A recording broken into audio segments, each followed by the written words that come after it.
Last time, we spoke about how the battling bastards of Bataan had to abandon the Abuke-Maubin defensive lines and take up new positions along the Bagak-Orion line. Now the Philippines campaign had begun what is called the Battle of the Points. We also went over to Borneo, where the Japanese were capturing oil fields and airfields in preparation for their operation against the Dutch East Indies. That operation would commence with the invasion of Ambon, which was pummeled by aircraft from the Hiryu and Soryu. Last, we found ourselves back in Malaya after the disaster that was the Battle for Mar, as the defenders tried to hold on to Johor as long as possible, but despite their best efforts at tossing the Australians into the fray, it would not be nearly enough to stop Yamashita for very long. West Force crumbled, and the defenders soon were fleeing for their lives to Singapore. Many men did not make it. Now we will continue all of these stories, and much more. This episode is the Battle of Makassar Strait.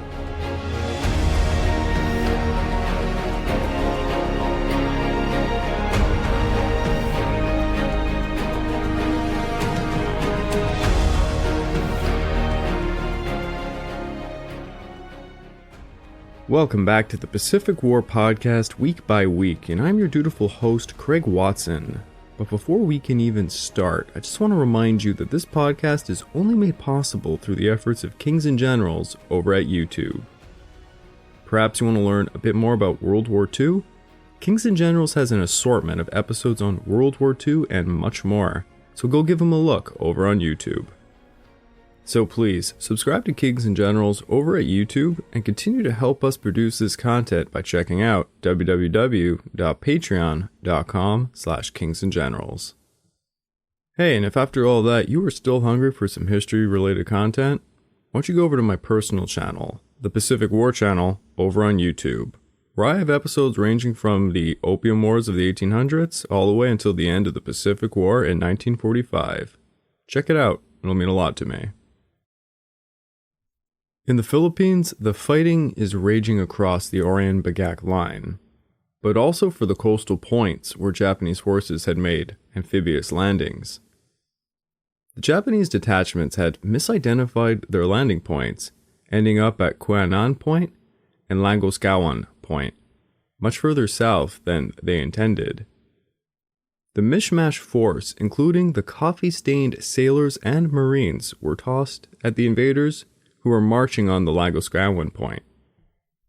Despite their valiant efforts, they could not stop the Japanese force of just 300 soldiers from forming a beachhead. Meanwhile, the other force of 600 Japanese had infiltrated the Quinauan Point, 7 miles north of Longoskawayan. Another mishmash force of defenders, this time Pursuit Squadron, Intercept Command, and Filipino Constabulary forces, totaling 550 men, tried and failed to dislodge them. By the night of January the 26th, Kimura sent a reserve battalion from Olongapo to help them out, but yet again, the force got lost and ended up due north of Quinauan Point at a place called Anyasan Point. What followed is known as the Battle of the Points. At Longoskawayan, the sailors and marines probed the Japanese beachhead, but they were too disorganized and failed to achieve any results. Lieutenant William Hogeboom, who was commanding some of those forces, recalled, "We could not hope to continue the attack, to even hold our ground with the troops at our disposal." End of quote. After their probing attacks on January the 26th, Hogeboom and the men were ordered to dig in and prepare for another attack. MacArthur then sent the 2nd Battalion of the 88th Field Artillery from the Philippine Scouts, who had been withdrawing from the old Abuke line, to hit the west coast and help dislodge the Japanese from the points. One battery of the Scouts battalion hit Longoskawayan and another hit Quinauan. When reports came that the Japanese were sending even more landing reinforcements, On January the 27th, MacArthur was forced to order Wainwright to clear the points as soon as possible. So Wainwright sent some of the 57th Infantry to hit Longoskawayan and some of the 45th to hit Quinauan. Over on Corregidor, the crew of a battery Geary of 8 12-inch motors were given the order to hit Longoskawayan at midnight. They fired 670-pound land-attacking projectiles at a range of 12,000 yards. One Japanese who witnessed this recalled, "We were terrified. We quail, not see where the big shells or bombs were coming from. They seemed to be falling from the sky. Before I was wounded, my head was going round and round, and I did not know what to do. Some of my companions jumped off the cliff to escape the terrible fire." End of quote. The results were so devastating, an observer on Mount Pukat reported that such large fires had been made on Longoskawayan Point that he could no longer see the target. Even with the aid of those big guns, the defenders' attacks on the Japanese beachhead still failed. But then Wainwright's reinforcements arrived. The next day, they hit the point again, with the big Corregidor guns and now additional mortars, with a barrage that lasted for over an hour. The defenders attacked the beachhead again, yet still to no avail. Then when more of the 57th Infantry arrived, they began to take some ground, and by nightfall, 2/3 of the Longoskawayan Point were taken. It would still take days, and the help of armored attacks to finally defeat the Japanese hold up on the point. 300 Japanese had been wiped out, and the Allies lost 22 dead and 66 wounded. While Longoskawayan was finally rid of the invaders, the battle 7 miles up at Quinauan continued. By January the 27th, there was a stalemate between the 600 Japanese and the 550 mishmash of defending Allies. By January the 28th, Wainwright's reinforcements arrived, 500 men who quickly took to action, but found themselves digging in with, yet again, a stalemate. A few days of continuously probing attacks have been made, pushing the Japanese ever closer to the sea, but it was all at a very heavy cost. They had around 50% casualties. This prompted MacArthur to throw the 192nd Tank Battalion from the west coast, and within 2 hours, the platoon with 3 tanks had emerged. When the platoon saw the dug-in mishmash team, one Captain Dice recalled, "We found that the scouts had occupied 50 yards more of the high jungle above the bay at terrible cost to themselves. Their casualties had run at around 50%. The sight and stench of death was everywhere." End of quote. The Allies attacked and forced the Japanese into a 100 by 500 yard space on the end of the cliff. Then, as they pressed the attack further, they saw the Japanese rip off their uniforms and leap off the cliff. Some tried to even climb down. Even at that point, they were not done. Some Japanese managed to get inside caves within the cliff. A small Allied gunboat came up and shelled the caves. Then they sent engineers with dynamite to be sent down with ropes and explode at the mouths of the caves. It would take until February the 8th to kill them all. Now that is some resistance. Back at the Orian Bagak defensive line, the 65th Summer Brigade were weary from continuously fighting, but General Nara persisted to try and break through the eastern sector of the defensive line. Each attack he made was met with failure. On top of all of this, the landings on the western coast had also failed. Homa had lost 2 infantry battalions that he could not afford to lose. On the west, General Moriaka commanded the 16th Division he was ordered to hit Wainwright's First Corps on January the 26th. As the Japanese had done previously with the ABDA line, they began to probe this new defensive line for a soft spot, and on the night of January the 28th, they had found it. The 1st Division, which had lost a ton of war equipment and was in a bit of disarray from the retreat and was still preparing its own defenses, well, they were hit by Colonel Yoshiaka's 20th Infantry. His men took a vantage point and pushed into the line throughout the night. Before long, Yoshiaka's force of 2,000 men split into 2 groups. One of these companies took up a position upon a hill 400 yards beyond the Allied defensive line. This became known as the Little Pocket. The other company moved east along Trail 7, and then further south, nearly a mile behind the Allied defensive line. They then took up a position in which they could block the north-south traffic along Trail 7 and 5, thus hindering Allied troop movements. This became known as Big Pocket, and thus the Battle of the Pockets had emerged. There was no way for the Allies to know how large the Japanese force was at Big Pocket, so Colonel Townsend sent 2 reserve companies of the 11th Infantry on January the 29th to clear out the area. Well, they soon found out it was not a small force, and Townsend immediately called for more troops. Soon, the 1st Battalion of the 45th Infantry came to hit the Japanese from the south, as the 11th hit them from the north for a few days. But the Japanese held strong and soon dug into their foxholes.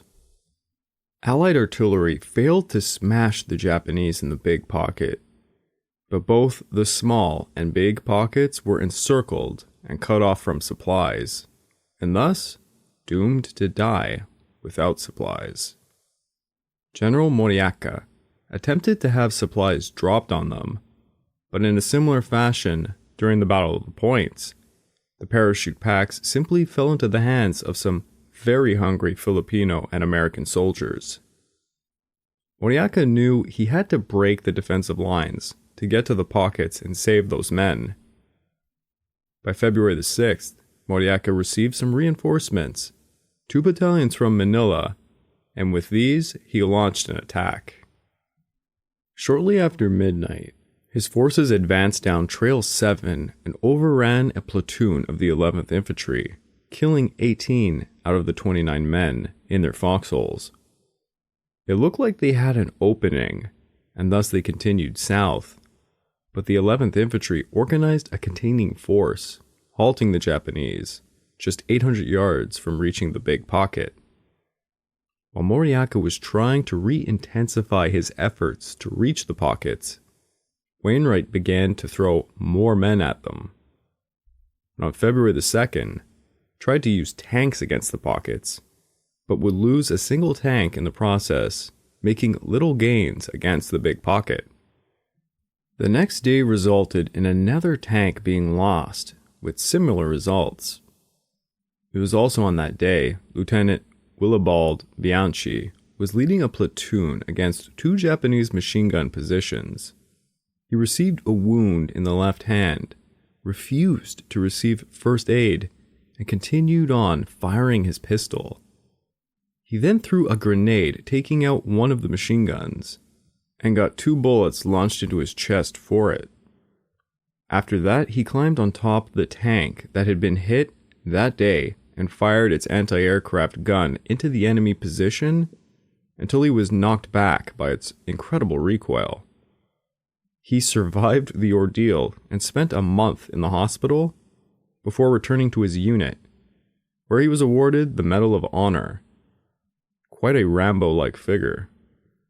By February the 4th, 3 to 4 tanks had been destroyed, and the attack continued to grind down the Pocket's forces.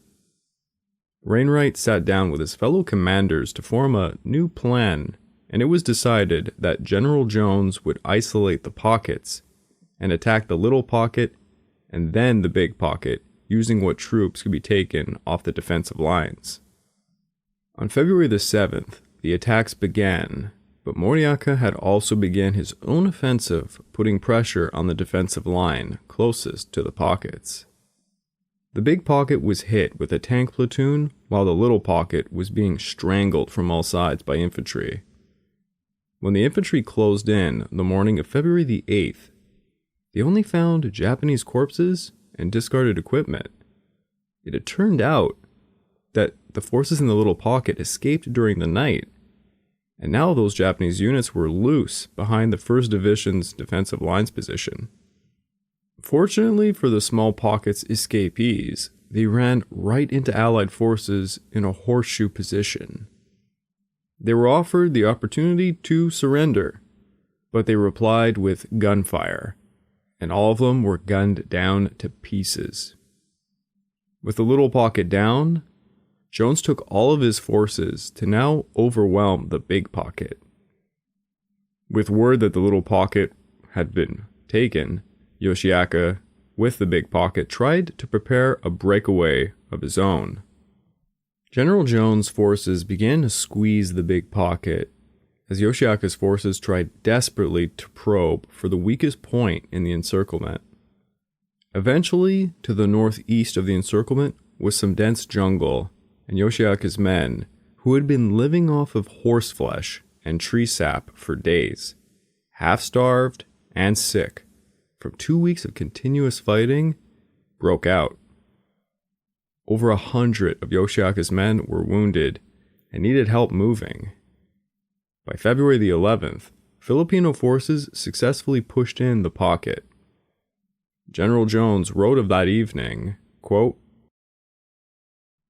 "It was quite obvious that the end was in sight." End of quote. The Allies were still unaware that Yoshiaka's men had begun a withdrawal northwards, where the Allies had opened up spots that allowed them to get past. Also on the 11th, General Jones had dysentery and had to be evacuated. Thus, Colonel MacDonald, his chief of staff, filled in for him until General Broher took command on the 12th. But by that time, the fighting was almost over. Hundreds of Japanese were found dead inside the big pocket. By the morning of February the 15th, Yoshiaka and 377 of his men had broken through the Allied defensive line and made their way back to the Japanese forces, taking about 4 days to do so. General Homa had missed his 50-day campaign target. 3 battalions had been effectively destroyed, and now humiliated forces were making their retreat for several miles on February the 22nd. To add insult to injury, Homa had asked for reinforcements from Tokyo. The battling bastards of Bataan had just given the Empire of Japan quite a bloody nose, but they were far from being in a good position themselves. Yet now, we need to take a look over at the Dutch East Indies. The Dutch East Indies campaign's main objective was to take the island of Java. But in order to do that, the Japanese had to capture key airfields and the major towns along the way. One of these were known as Java's Dehors, which in French means the outside, or under this context, the outskirts of Java. Yes, I am now giving French lessons. The Japanese had already tackled some of the Dehors on Borneo, on the Celebes and Moluccas Islands. The island of Java was part of the Allies' Malay Barrier. If Makassar and Banjarmasin fell to the Japanese, it would threaten the entire Malay Barrier. After General Sakaguchi captured Balikpapan, the Kume detachment was ordered to perform mop-up operations in the area. With that finished, Sakaguchi now turned his attention to Banjarmasin, which held the strategic airfield at Martapura. It was to be Colonel Yamamoto Keoe who would make the main thrust, landing ashore at Tanak Grogat, which would be the first hit by the unit under Captain Okamoto Yoshibumi, who would hit the southern coast and capture the Martapura airfield. The Okamoto unit sailed from Balikpapan, hitting the southern coast, and on the night of January the 30th, Yamamoto's unit reached Andang Bay. Lieutenant Mikkelsen got a report of the Japanese landing at Andang Bay, and he ordered his 60 troops to destroy the town of Tanagrogat. The European families evacuated, while the families of the indigenous soldiers were prohibited from being evacuated. As you can imagine, this helped drive the native population straight into the arms of the Japanese, and many soldiers simply deserted to go help their families, and who could really blame them? This led many to desert, and by the time Lieutenant Mikkelsen reached the town of Tanyong, he would only have about 5 soldiers left. Yamamoto's unit immediately set out and captured the wasted town of Tanagrogat without any fight. By February the 3rd, the Japanese began its advance southwards towards Banjarmasin. The trek was not easy, as they lacked any adequate roads, thus rendering the unit's motor vehicles and over 600 bicycles completely useless. They would all have to climb up steep mountains, where they were forced to make small log bridges to get over gorges, all the while beating off hordes of mosquitoes. Meanwhile, Dutch commander Halkema was given scorched earth orders, and thus he torched the city of Tanyong, Amonte, and Barabay. The governor of Dutch Borneo, Bauk Yang Haga, was outraged at what he perceived to be the premature destruction of the cities and its economic lifeblood. Thus Haga sent an official complaint to Hein de Porten, asking for Halkema to be replaced. De Porten notably never was on good terms with the Dutch civilian government, but he did comply with this, and he replaced the commander with Major Dupe. Meanwhile, Japanese forces were also approaching the town of Samarinda, where only Captain Montenero's force was tasked with delaying actions to try and hold Samarinda Airfield No. 2 as long as possible. To add to Montenero's misery, the Kume detachment had already captured the oil fields at Sangasanga, and now they were ready to continue their advance on the town of Samarinda. By January the 31st, Montenero's force received reports that the Japanese were advancing from Balikpapan towards the town of Mentawir, which forced Montenero to move his HQ from Sangasanga to the town of Loa Nyan. While he moved his HQ, he also sent a small force of 80 men under Sergeant Major Shrada to destroy Sangasanga and inflict as many casualties upon the incoming Japanese as possible. Shranda's forces skirmished with the Kume detachment, but almost immediately he lost control of his 4 brigades, and before long they all scattered in disarray westwards towards Lo Nyan. Shranda informed Montenero of the incoming Kume detachment, and on February the 2nd, the Kume detachment reached Lo Nyan and engaged the defenders. Montenero's men were beaten back, and now he had to move his HQ to Tangerong and continue to try and delay the Japanese advance. Despite their best efforts, the Kume detachment were hot on their heels. To help with the delaying action, Montenero took the Gouvernementsmarine ship, Triton, moored at Tangerong, and outfitted it with a light gun and some machine guns, and rowed up the river to La Nyan, firing upon the Kume detachment. After 5 hours, the ship returned ridden with bullet holes, but the captain, Lieutenant Shelton, reported that they had inflicted heavy casualties upon the Japanese. The Japanese advanced on February the 8th towards Tangerong, but found no Dutch forces at Tangerong, as Montenero had yet again moved his HQ, this time to the town of Bena Baru. Montenero sent the Triton to hit the Japanese at Tangerong on February the 10th, but this time the Japanese really shot it up, and many of its civilians' crew jumped overboard in a panic. A 20-minute firefight raged, but Captain Shelton managed to keep the ship in one piece. Unfortunately, seeing the civilians jump overboard hurt the Dutch morale, and more soldiers began deserting their posts, fleeing to find their families in Samarinda.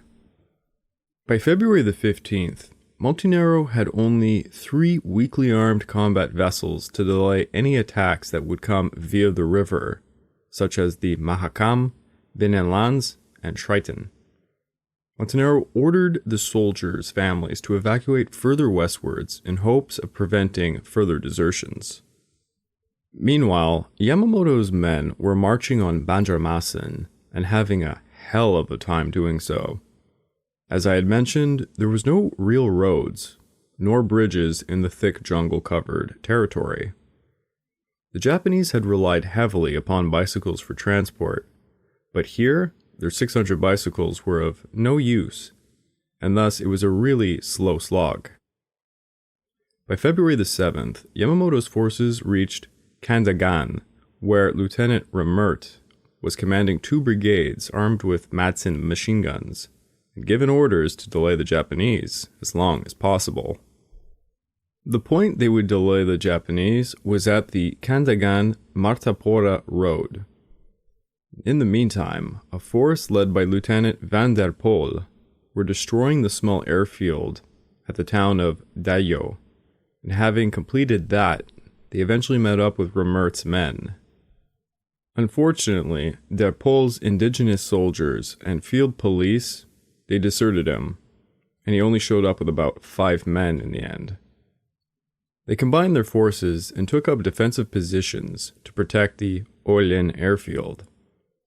But by this point, most of the surrounding small airfields and oil fields were destroyed to prevent the Japanese from using them, and the evacuation of Banjarmasin was well underway.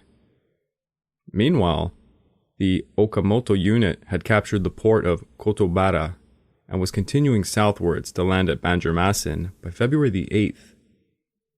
If they managed to pull this off, they would effectively cut off the escape of the defenders.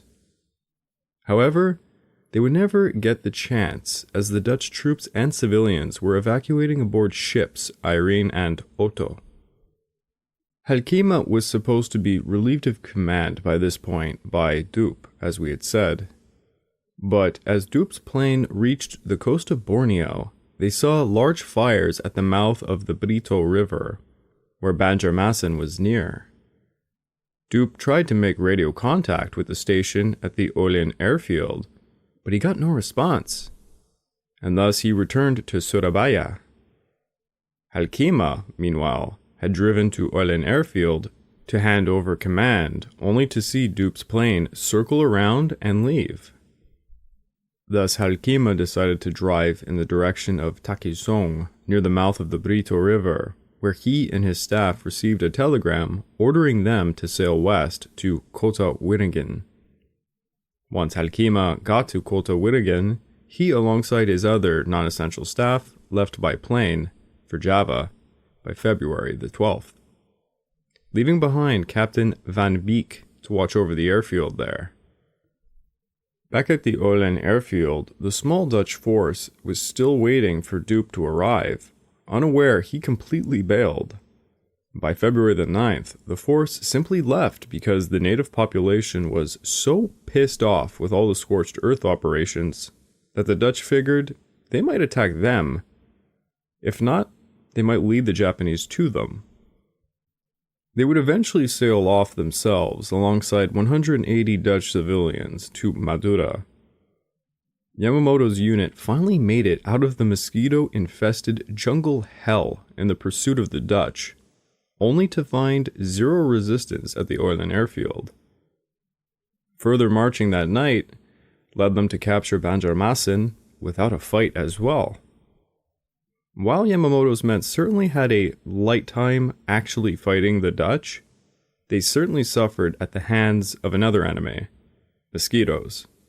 Around 80% of Yamamoto's forces were stricken with malaria, around 800 men, of which 9 died of sickness.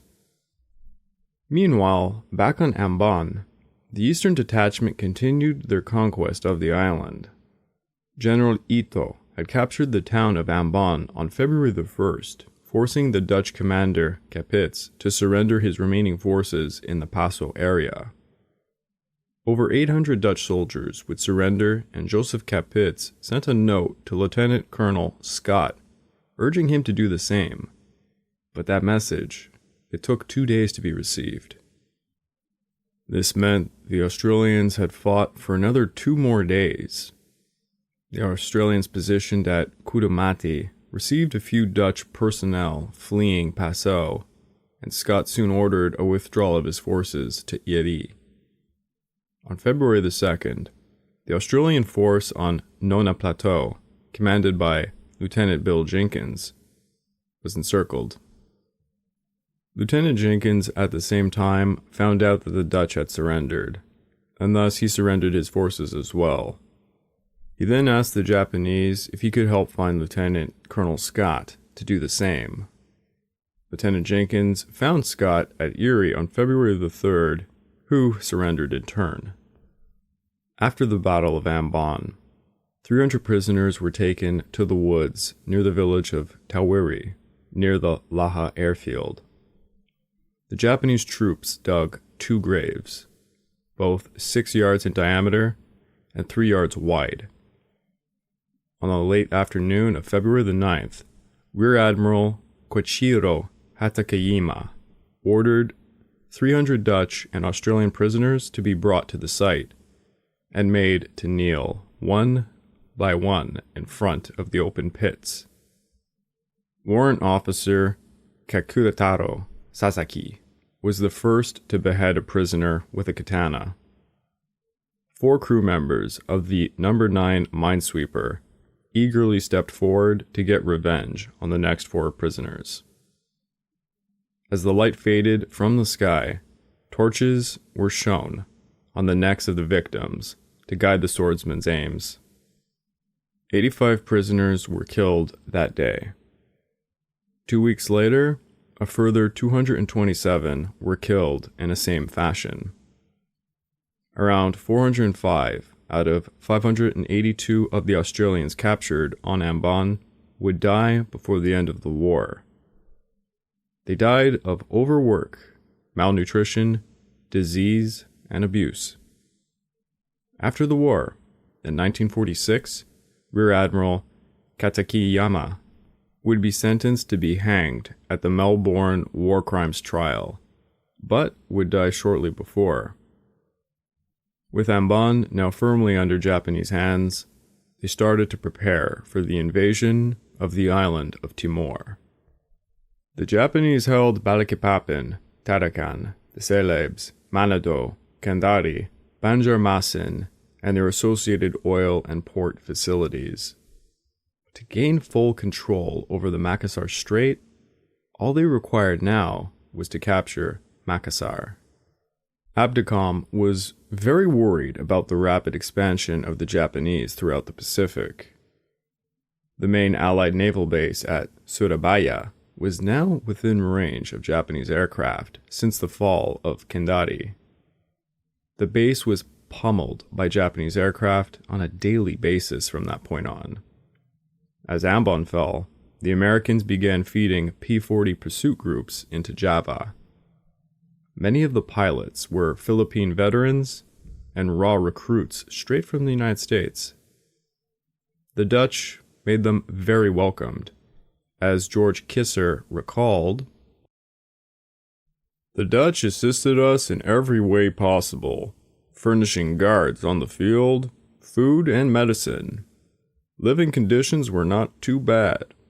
We had nice quarters, the food was not good, but sufficient, and altogether everything was as good as could be expected considering the supply situation at this stage of the war."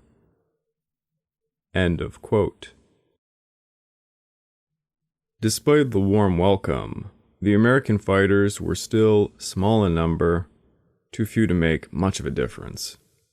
By February the 1st, there were something like 30 P-40s and about 45 pilots in Java. Now back in January, Admiral Hart organized his surface fleet into ABDA striking force, under the command of Rear Admiral Glassford. The force was making several raids in January, such as the one we mentioned in a previous episode at Balikpapan, resulting in an Allied tactical victory. Admiral Hart would be recalled to the United States on his own recommendations, and Rear Admiral Karel Doorman would take command of the ABDA striking force. At this point, they had 2 Dutch cruisers, De Ruyter, the flagship, and Tromp, 2 American cruisers, Houston and Marblehead, 7 American destroyers, and 3 Dutch destroyers. On February the 1st, the Allied command received reconnaissance information that a Japanese invasion force of 20 troop transports, 3 cruisers, and 10 destroyers were preparing to depart from Balikpapan. On February the 3rd, Doorman gathered the forces east of Surabaya, preparing for a sortie against the enemy. Unfortunately for them, 3 U.S. destroyers had to leave to escort an oiler. The multinational flotilla of cruisers and destroyers, most quite old and outdated to sail, well, they sailed out nonetheless. Most of the officers of the striking force had seen with their own eyes Japan's dominance in the air.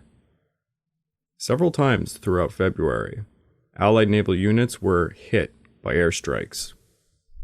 As the force headed through the Floral Sea towards Makassar Strait, they were actually spotted by Japanese airmen patrolling from Kendari, who pinpointed their location and relayed it back to the IJN.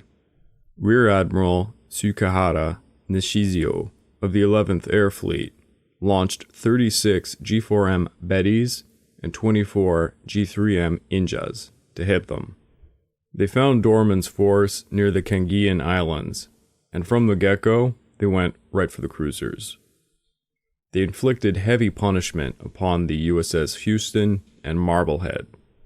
Houston's aft turret was knocked out, and Marblehead was first hit forward and started a fire, then hit again aft on the quarterdeck, buckling the deck, wrecking the steering room, and jamming the rudder in a hard turn to port. She also had a near miss near the port bow, causing flooding. 15 of her crew were dead as she limped back towards Ceylon. By midday, Doorman realized his force was in some real trouble, so he made a retreat west back to Surabaya. His first operational command of the ABDA striking force was a complete fiasco, but at least they had no ships sunk.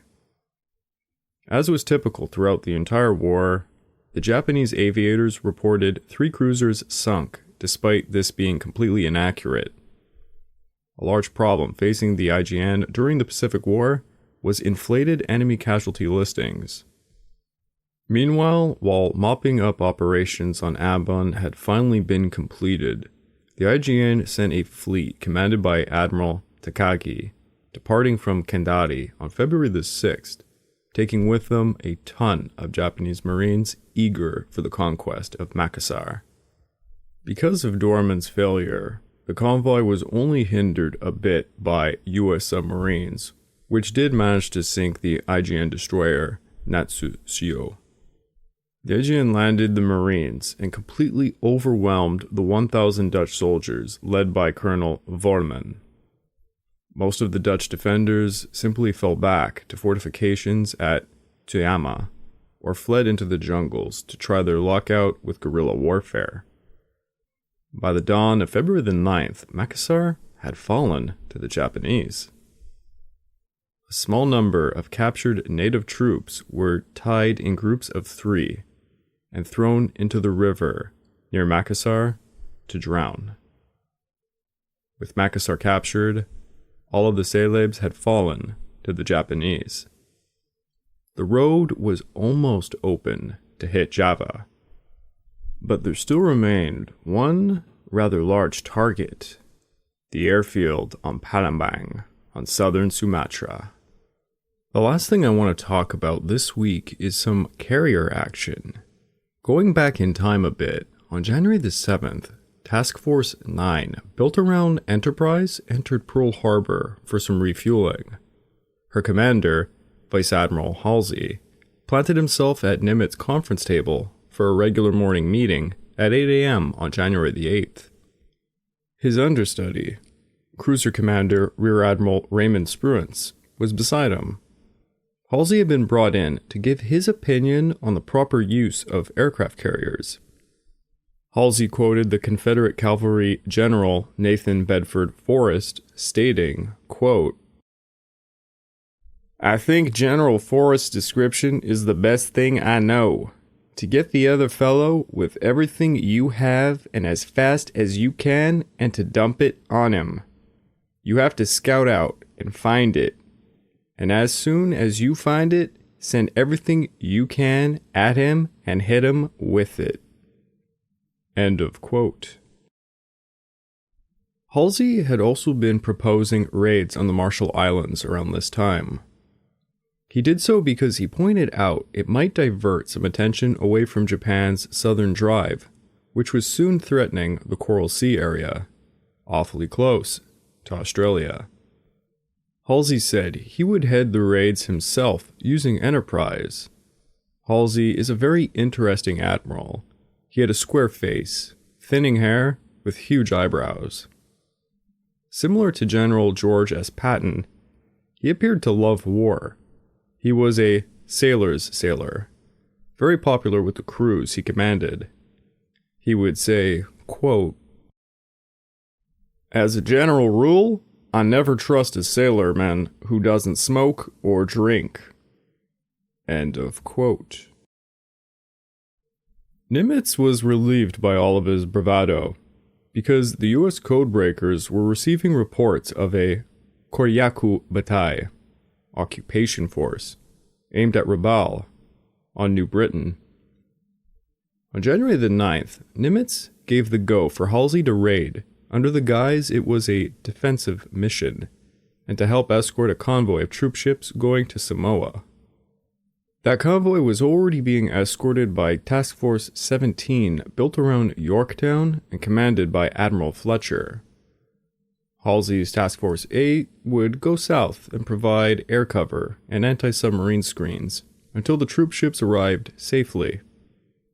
Once that was done, the two task forces would sail northwest for the Marshalls.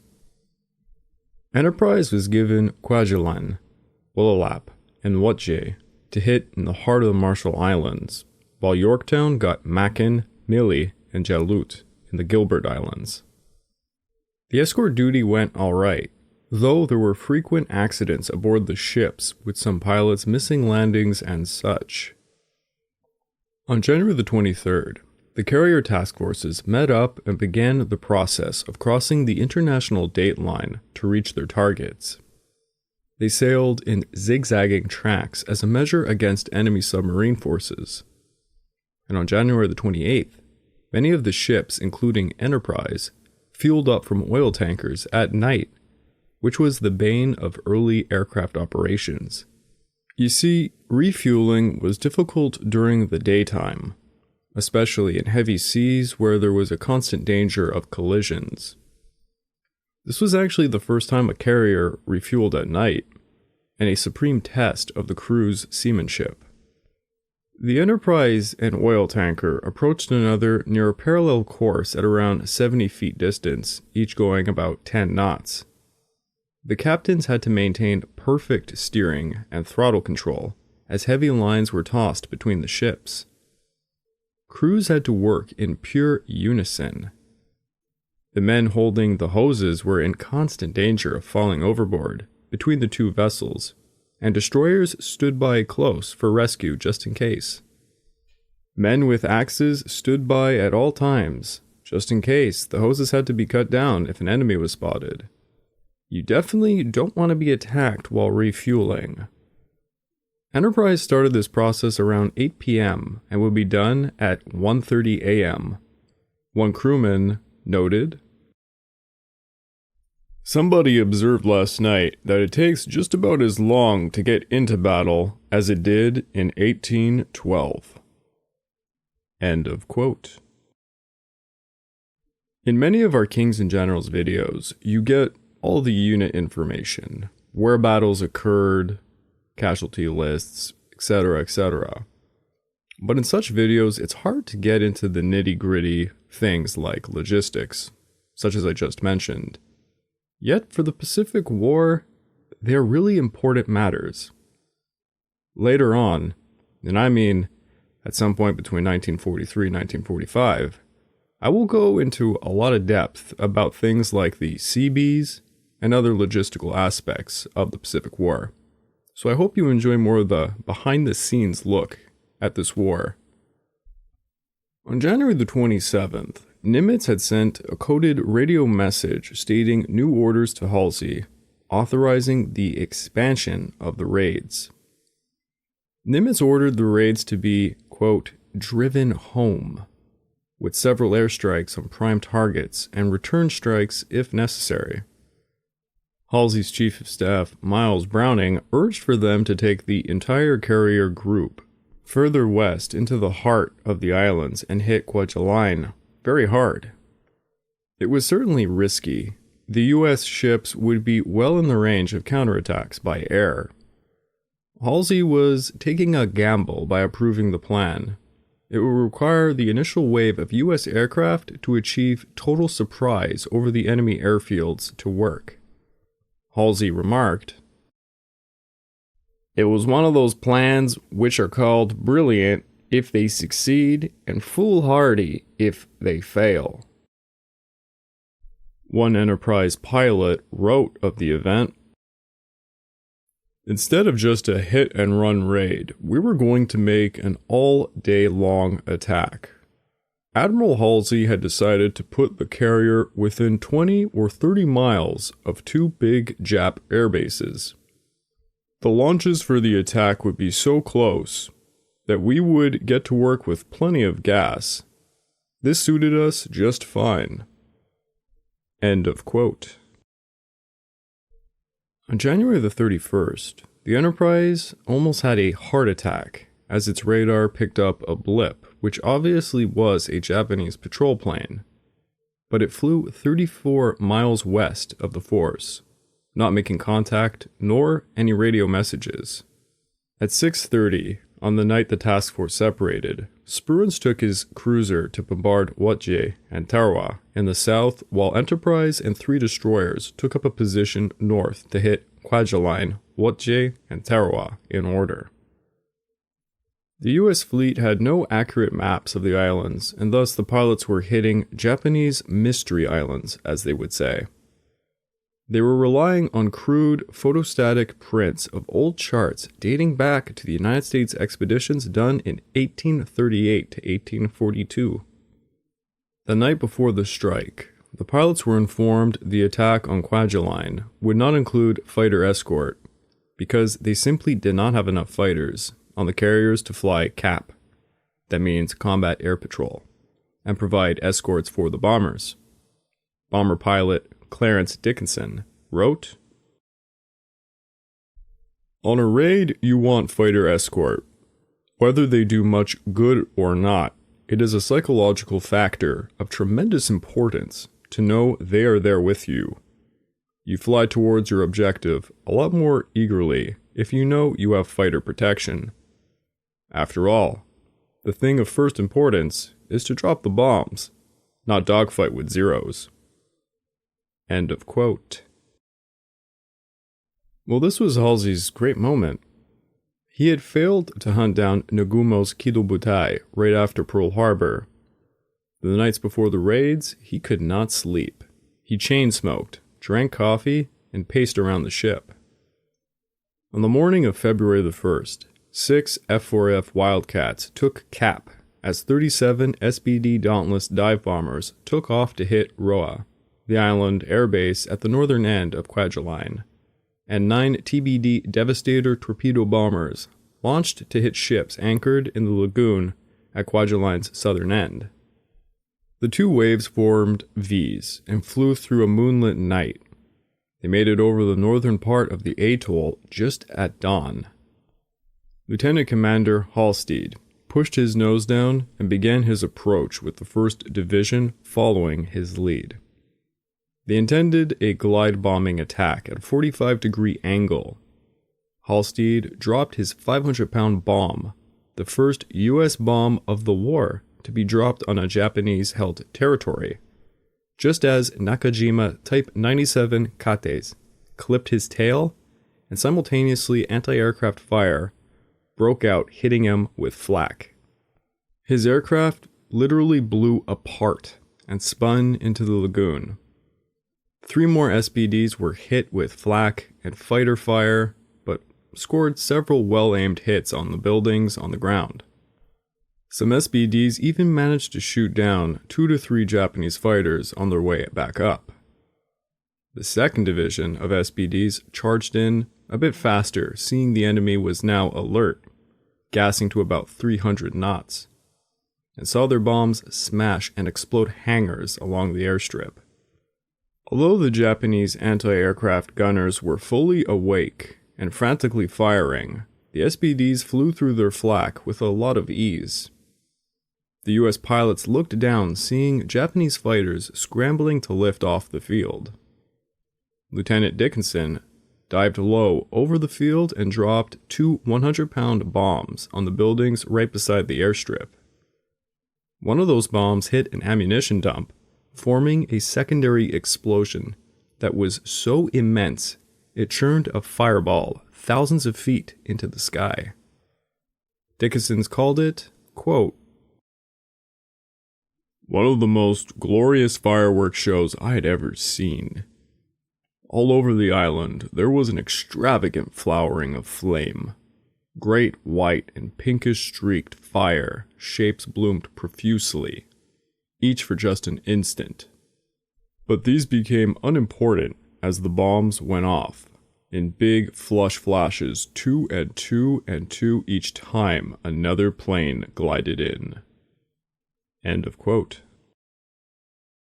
After dropping their loads, the SBDs swung around again to strafe, to which Dixon said it was like, quote, "an eccentric rain of dark red slanting lines." End of quote. The strafing shredded parked planes and cut down men running across the airfield. Dickinson even saw one man on a bicycle pedaling across the causeway connecting Tamur Island to Roa Island, as one SBD pilot strafed him. Dickinson wrote of this, "Probably in the history of wheeling, no bicycle has ever been pedaled more furiously than that one, crossing the trestle ahead of the red-hot whip lashes of US bullets. But with a frog-like jump for the water, the Jap defaulted the race." End of quote. Now, having dropped their payloads, the SBDs made their escape, being chased by flak and Japanese fighters. Their rear seat gunners pelted the Japanese fighters to beat them off. Luckily, these were not Zero fighters, but the older Nakajima Ki-27 Nates, of which one was shot down during the escape. The smashing of Roa was a major success. 3 enemy fighters were shot down, 7 bombers were hit on the ground, 2 aircraft hangars were completely leveled, and a fuel tank blew up, also with its ammunition storage unit going up like the 4th of July. The Devastators, meanwhile, arrived over the anchorage, where Lieutenant Commander Eugene Lindsay radioed in that there were, quote, "suitable objectives" at Kwajalein.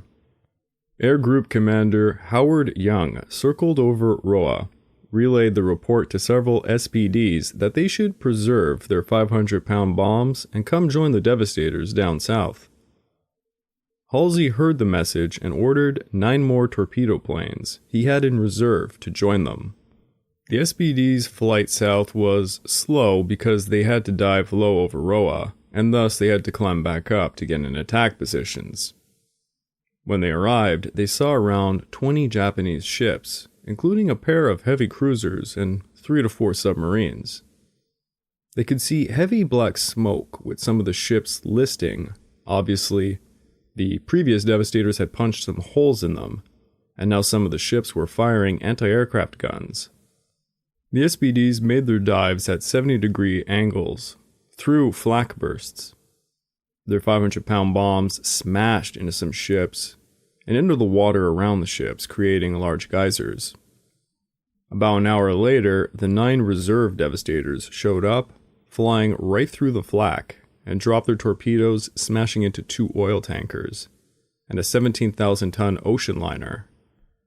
One cruiser made a dash for open sea, but was hit by 2 torpedoes, halting her. Several other ships were torpedoed and bombed, but the US pilots would grossly overestimate the actual damage done. In all, they had sunk a transport and a sub-chaser, damaged around 9 other ships, including the cruiser Katori. 18 planes had been damaged or destroyed, and 90 Japanese were killed, including Rear Admiral Yukichi Yashiro. The Devastators and Dauntless left unchased. Over at Waje and Tarawa, 12 F-4F Wildcats had been ordered to serve as short-range bombers, carrying 100-pound bombs.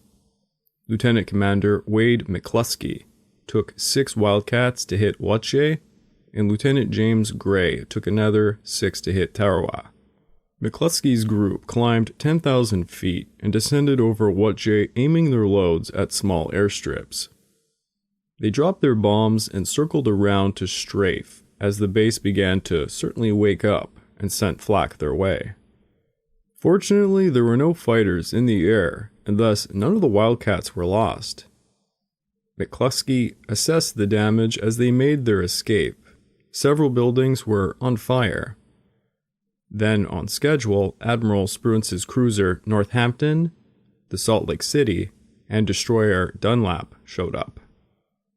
The 3 ships formed a battle line position, and at 7:15 a.m. opened fire on a pair of merchant ships anchored in Waje's lagoon. Japanese ships scrambled to flee the anchorage as the shore guns began to open fire on the U.S. warships. The artillery duel began between shore batteries and Spruance's force as he stood erect on his bridge, observing the enemy's salvos, and allegedly not flinching when members of his staff ducked for cover. His cruisers scored some hits on buildings on Waje, producing smoke clouds and flames. Spruance remained engaged for almost 3 hours, suffering not a single hit to any of his ships. Shortly before 10 a.m., they sortied back to meet up with Enterprise. Lieutenant Gray's group, further south, sought to hit Tarawa, but actually misidentified another island called Tian for it, and hit the wrong target. They soon figured out their error during the bombing runs and told the other Wildcats to go southeast. Over Tarawa, they found a substantial airbase with 2 runways and half a dozen hangars. Several Nells were parked along those runways. Captain Thomas Sauk's ship began to bombard the island, turning it into a hornet's nest. 3 Japanese fighters managed to take off just as the Wildcats arrived, rising up to meet them. Gray led the force to dive bomb the Nells parked on the ground, because he knew those were the threat to Enterprise if not taken out. The Wildcats dived very low to bomb and strafe the Nells and the airfield. The Japanese A-5 M4 Clodes gave heavy pursuit. One was shot right through its belly by Lieutenant Rawi. Some crew aboard the Chester saw this and remarked, quote, "One speck-like plane expanded magically into a ball of flame and plunged into the palms, leaving a hot red streak about it." End of quote. This was to be the first recorded kill of the war by an American Navy fighter pilot. Gray's Wildcat made a frontal attack on a Clode and actually made a glancing collision with the Clode. But the Grumman-made plane remained in the air, while the more fragile Mitsubishi-made plane had to circle back to the airstrip. On the ground, Japanese crews tried to get their fighters and bombers to take off to hit the Chester and her 2 accompanying destroyers. The U.S. warships bombarded the airbase for 25 minutes, blowing craters into the airstrip and setting buildings on fire. When the inbound aircraft came, the Chester tried to outmaneuver, but one of the Injas planted a bomb on her stern, blowing a hole in her deck, and killed 8 crew. Captain Sock signaled a withdrawal east after this.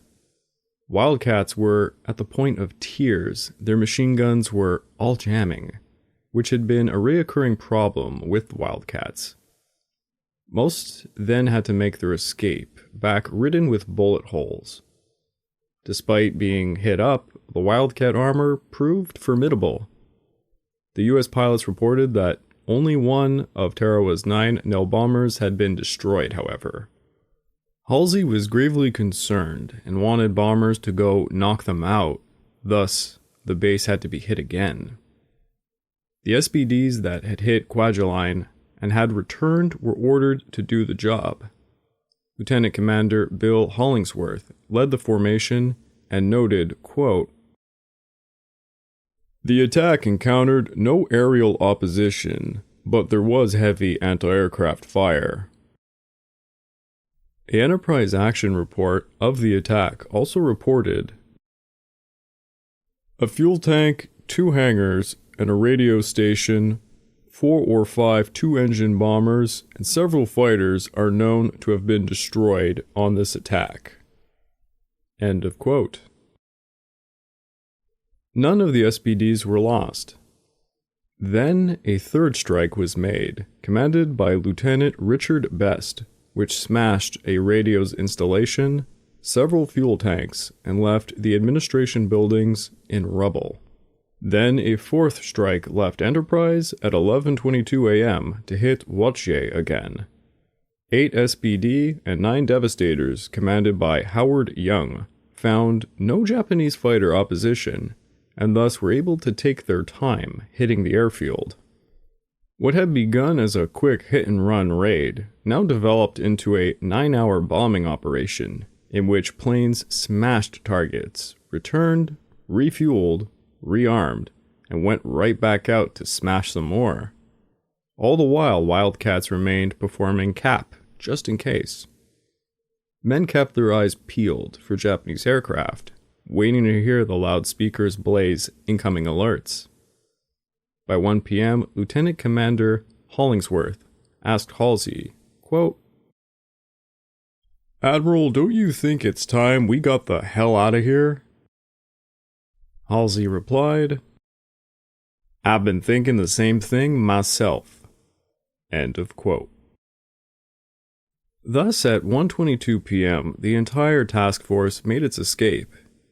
The Japanese had been caught by surprise and would receive bitter criticism for the raids. As Tarawa licked its wounds, 5 undamaged Nell bombers lifted off to hunt the U.S. carrier. The strike team was led by Lieutenant Kazuo Nakei, and they searched fruitlessly for 90 minutes, but then, at 1:30 p.m., they caught sight of the fleeing Enterprise. Nakei put his nose down in a shallow dive, followed by his team in a V formation. The Wildcat cap quickly intercepted the bombers at 10,000 feet. The bombers were only 15 miles away from Enterprise, doing their best to remain hidden in some clouds. Before the Wildcats could engage, the screening ship's anti-aircraft fire began to fire, forcing the Wildcats to sheer off a bit. The 5 Nells dived through the clouds at 6,000 feet towards the starboard bow of Enterprise at 250 knots. Enterprise's anti-aircraft guns began to open fire as one crew member recalled. "The noise sounded terrific in the steel walls of the ready room, as it might on the inside of a thunderbolt. The ship shook each time a bigger gun was fired. We had smaller guns that went off with a crack, and plenty of machine guns to fill any chinks in the tumult." End of quote. The carrier and her escorts tossed flak into the air, which appeared well behind the rapidly incoming Nells. Captain George Murray on Enterprise noted the ineffectiveness of the anti-aircraft gunfire as a, quote, matter of grave concern.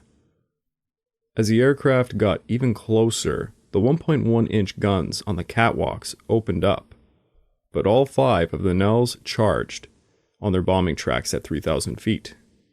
Their bomb bay doors were open, showing off their 100-kilogram bombs. I think that's about 223 pounds for you Americans.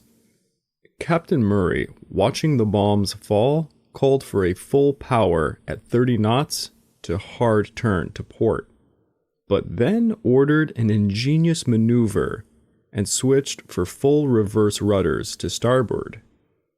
This made, quote,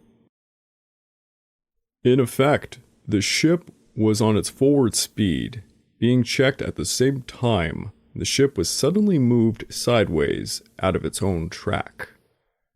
End of quote. Thus, the Enterprise did a crab walk, and the bombs smashed into the water, some as close as only 30 feet away. Even though they missed, the shrapnel smashed into gasoline lines on the ship, starting fires all over the flight deck.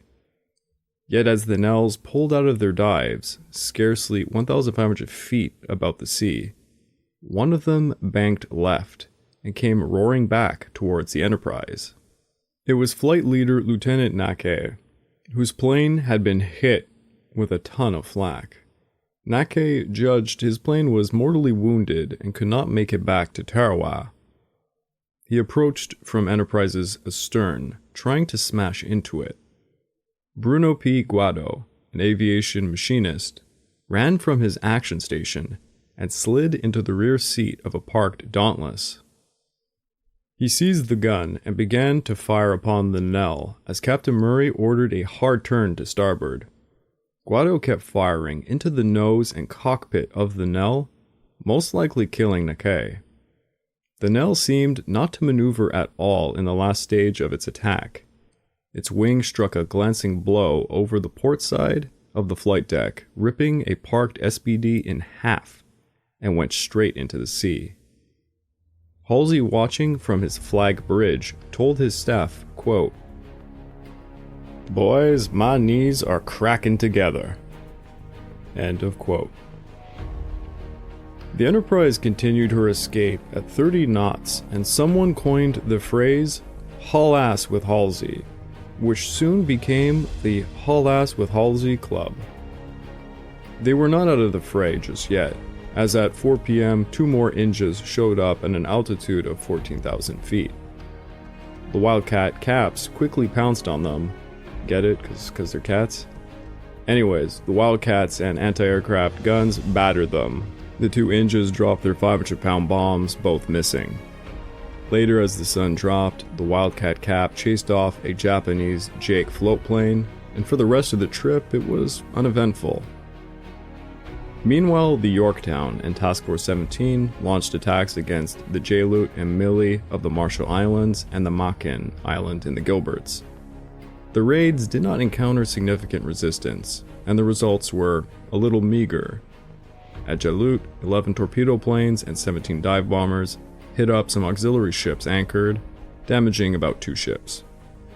The weather was so incredibly bad that rather than enemy resistance, it was the weather that claimed 6 US planes, which fell into the sea on their return flights.